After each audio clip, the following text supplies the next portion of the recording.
اعوذ باللہ من الشیطان الرجیم بسم اللہ الرحمن الرحیم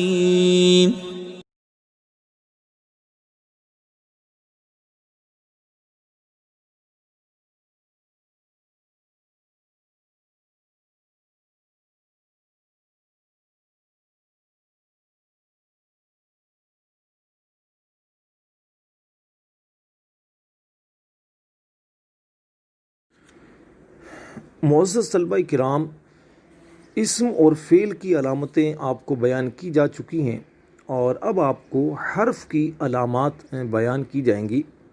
یاد رکھیے، حرف وہ کلمہ ہوتا ہے کہ جس میں اسم اور فعل کی کوئی علامت نہ ہو تو وہ حرف ہوتا ہے۔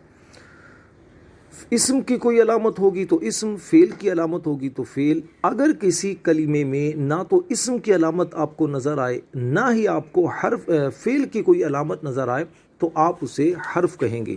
اب آپ فعل، یہ نہیں کہ آپ حرف کی کوئی باقاعدہ کوئی علامت یوں سمجھیے نہیں ہے۔ فعل اور اسم کی علامت کا نہ ہونا یہ آپ کو بتا دیتا ہے کہ اگر فعل نہیں، اسم نہیں تو اب یہ حرف ہے۔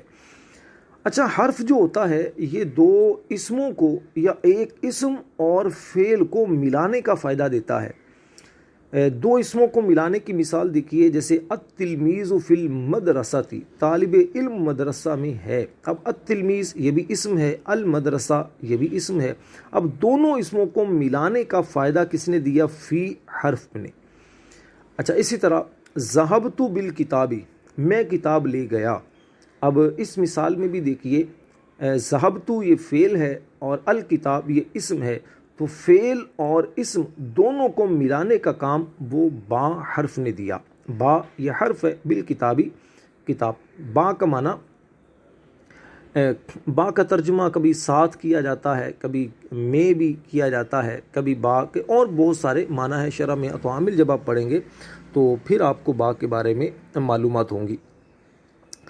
کلام میں حرف جو ہوتا ہے نا، اصل حرف یہ مقصد نہیں ہوتا، حرف مقصود نہیں ہوتا، بلکہ حرف جو ہے یہ صرف رابطے کا فائدہ دیتا ہے۔